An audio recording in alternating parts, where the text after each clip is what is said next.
Hello and welcome to another video on the Grimwood Watch Modern channel. In this video I'm going to be looking over this SKX right here. However, all is not what it seems. This SKX is actually the Sharky in disguise. I have been doing a bit of experimentation with swapping Sharky parts with SKX parts and seeing what fits and what doesn't. I've also been trying third-party parts on the Sharky and the results are quite good.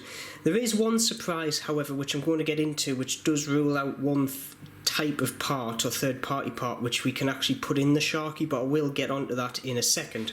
Firstly, wristwatch check, and today I am wearing my Sharky 007 Hulk. As we can see, just to add a bit more Sharky into the video. If you haven't already seen my review video of this watch, please do go and look back to it. I'll try and put a link in the corner. Great watch for the price, and it's an absolute stunner. And after I've actually split its brother up into parts, I've actually learned a bit more about it. And like I say, I am very happy mostly, but there is one surprise which I didn't actually see coming until I took the watch apart. However, what I've done is I have made a list, and basically this list is SKX 007 with Sharky parts, which is what are compatible with that, and we've also got Sharky SKX parts with 007 parts.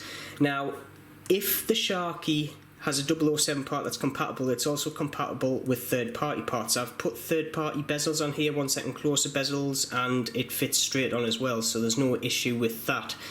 This case here is actually the Sharky case with a original Seiko bezel of an SKX 007 on it, insert, all the innards, chapter ring, movement. It's actually got the 7S26 in here. I just literally swapped it straight out. Case back's also the same.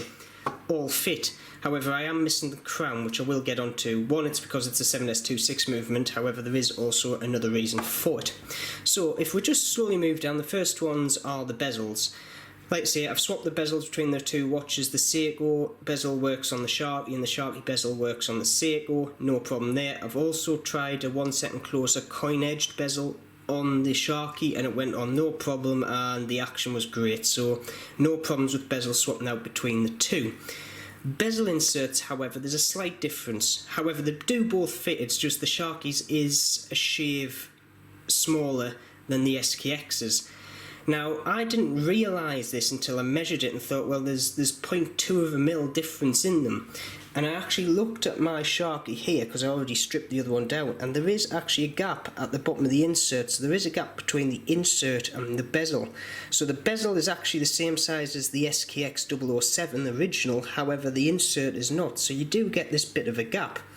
So now I've noticed it is annoying us a bit, so I might actually try and find a ceramic alternative to this and put that in just to take this gap up, because I can see that getting full of crud in no time. But like I say, that's just a little niggly point that I picked up when measuring and then noticing. But the inserts are cross-compatible.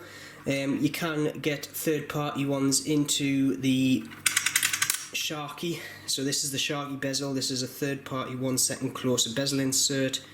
Fits straight in, no problem. And just to also show you that a ceramic one will also fit, I have got a DLW one here which also fits in, no problem whatsoever. So basically the Sharky bezels are able to take SKX 007, 009 bezel inserts, third party or original, so that's a good feature. It's just the original insert's actually smaller than what it should be by 0.2 of a mil, but it's not a big deal. So now moving on to the crown, and this was the biggest shocker. Now I've got 3 crowns here which I'm going to bring in. 2 of them have got stems, 1 of them hasn't.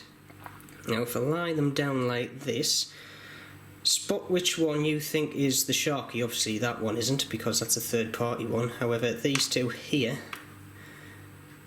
one's a Sharky, one's the SKX.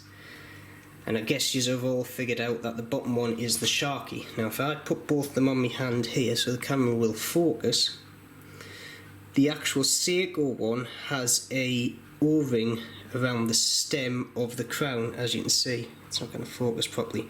As you can see there. So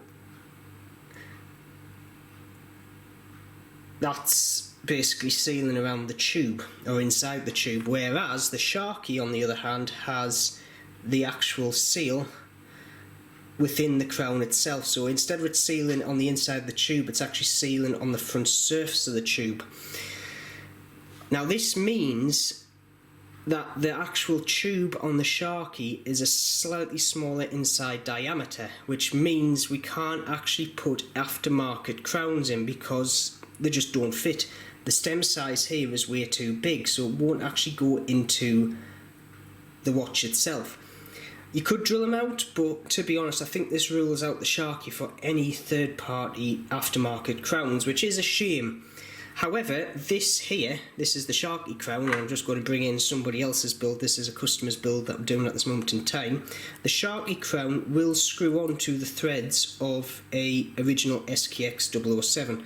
So these will fit into an SKX 007. However, unless you want the Sharky logo on your 007, I don't see why you would be wanting to do that. But, you know, just for the sake of comparison and saying it fits and doesn't fit, it does fit into the SKX case.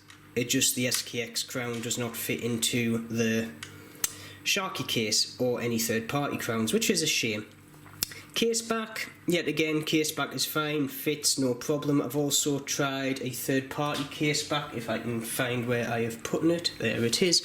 So I've tried one of these ones as well. This is one from Crystal Times, and this fits yet again, no problem, no issue whatsoever. Movement spaces and all that are all the same, so no issues there. Going down again, crystals. I've actually, just for the sake of it, put the Hardlex crystal into this watch, and the Hardlex crystal went in like any other crystal. I actually haven't depth pressure tested this yet because obviously I don't have a crown to go into it, actually lock it shut, but it went in like any other crystal that I've put into an SKX, so the sizing's the same. I measured it, and between the two crystals there was no difference in diameter, so the crystals are backwards compatible, and you can put double domed SKX 007 crystals in the Sharky. I have tried it, it does work, but like I say, I wanted to put the original Hardlex in just to see if that would work as well, and as you can see, it does.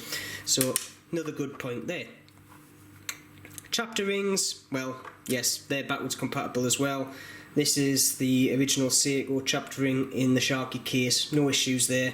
And it actually also lines up quite well, so I just randomly put that in there, but just in my mind I think it just shows that the actual, there's a little kind of spigot on each of the chapter rings. If it's got markers on, then that fits in a little cutout in the case, and I think the Sharky's is just a tad bit tighter tolerance, and it means it actually takes up the slack quite well, and that just popped in and lined straight up, so that's actually quite a good feature on that. Going down again, movement, yet again, NH36 movement, exactly the same as the 7S26, no problem there. Strap, well, that was on the original, fits alright, any 22mm strap is going to fit. Spring bars, this is another interesting one. The original spring bars in the SKX are obviously fat ones, so that was 2.5mm or something like that. However, the ends, as in the bit that actually goes into the watch, little bigot bits, they actually don't go into the Sharky, they're too big. So I've actually had to put on smaller spring bars in the Sharky case to actually get the original strap to fit. So that's another thing you want to have to kind of take into account. You can't just put in the original Seiko SKX spring bars because the ends are too fat to fit into the actual fitting holes in the Sharky case. And that's basically it. I've covered most of the mods, and 95% of them are backwards compatible. There's no issue there. The only one, like I say, which is kind of bugging me a bit, is the crowns. Now, like I say, the reason they've done this is obviously because it's cheaper to just put a flat gasket in the top end of the crown instead of actually putting some O-ring grooves in the stem and sealing it on the inside. Invicta do it this way, and they reportedly get up to 200 metres water depth, and I know a lot of other watches do it. This one here, this 2 O-ring plus a gasket in the end of the crown is actually a triple gasketed third-party crown, as you can see. So it is done as well on some of the third-party crowns, but it's done as well as the O-rings just to make it even more watertight. So yeah, that's the only thing that's kind of bugging me at the moment in time. But to be honest, if you don't want to change the crown, you want a plain crown, because you can get the obviously the logo taken off there. It should just be a case of polishing it out, no issue there, it's still got the cover on. But so if you want a plain crown on it, the Sharkey is a great watch to start modding with.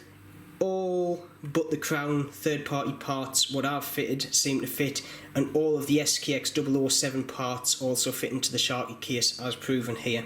So I think that's actually, I'm quite impressed, to be honest, like I say, and I think I will be doing a couple of mods with this watch. I'll just have to stay away from the signed crowns. I hope this video has been of some interest to you, and hopefully it'll help some of you out in the modern world, because it'll be a great base to start from, because you get an NH36 movement in there as standard, and also a sapphire crystal. Might be flat, but still better than the Hardlex. So anyway, I'm going to leave that video here. As always, keep watching, subscribe to my videos because there'll be a lot more to come, and keep safe, and I shall see you soon.